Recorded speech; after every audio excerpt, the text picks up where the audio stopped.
Gerbiama Birute, gal galit pasakyti šiek tiek apie savo valdą, kaip jūs įgijot, kaip pradėjot tvarkyti, kokie ten yra planai ateičiai, tai labai kviečiam jūs čia.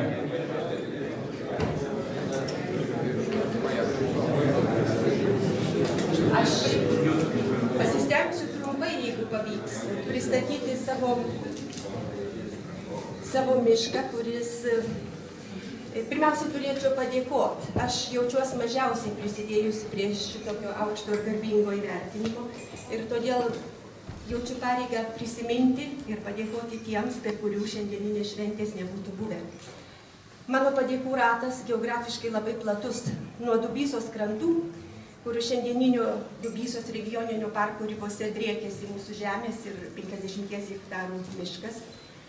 Jis siektų Ameriką, iš ten Sibirą, paskui Italiją. Būtent į Sibirą praeito šimtmečio pradžioje buvo išvažiavęs uždarbiauti mano senelis, nuo Veliuonos kilęs Augustinas Žindžius, kuris 24-aisiais grįžęs į Lietuvą rado žmoną pas Andraviją, Maironio tėviškėje gimusią mano būsimą senelę Sofiją Liutisbergaitę, ją vedė ir įkūrė savo būsimą gyvenimą, pradėjo kurti ten, kuris šiandien stovi atstatytoje jų sodybą. Tai žodžiu, neatėjom iš niekur. Senelis daugiausia užsiėmė, investavo savo parsivežtus užsidirbtus pinigus į žemių pirkimą, išplėsdamas savo ūkį iki 80 hektarų. Daugiausia užsiėmė žemdirbystę, miško turėjo 3 hektarus juodalksnyno, tiek, kiek reikėjo malkoms pasikirsti. Gražiai plėtojama ūkininkavimą, dėja paskui nutraukė karas ir baisus pokario laikai.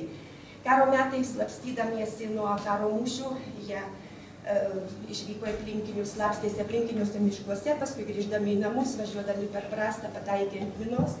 Senelis žuvo vietoj, mūsų babytė, kaip ją vadinom, išgyveno, rado jėgų viena toliau rūpintis ūkiu ir šeima. Dėja neilgam, vieną 47 metų žiemos naktį, ją su 3 vaikais paėmė iš namų ir iš Viduklės geležinkelio stoties išvežė į Sibirą. Ten vyriausias jo sūnus Petras, būsimas mano tėtis, rado bendro likimo draugę tremtinę Deksnytę nuo Rokiškio, ten vedė. Ten gimiau aš ir vyresnioji mano sesuo. 59-ais grįžę į Lietuvą, įsikūrėm ten, kur galėjom, ne visur norėjo priimti, prie Kauno.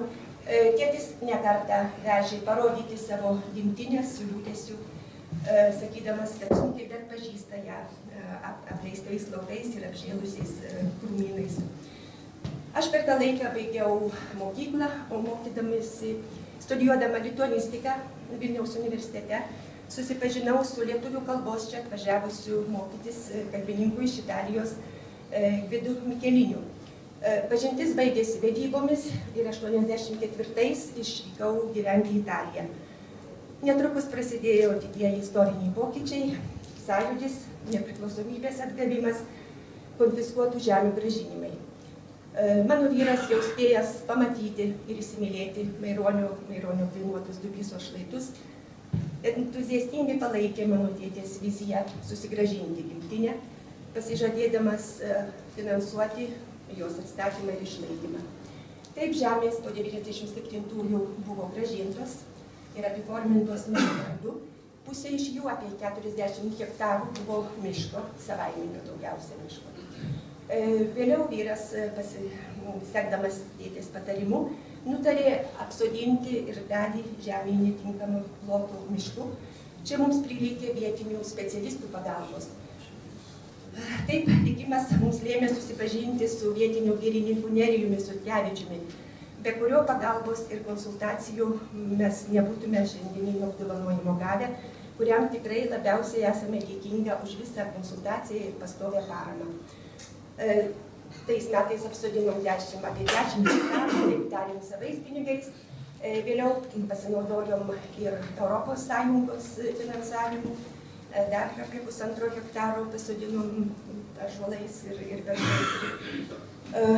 Ir pernai metais pagal Europos Sąjungos paramą atlikom jaunuolynų ugdymą.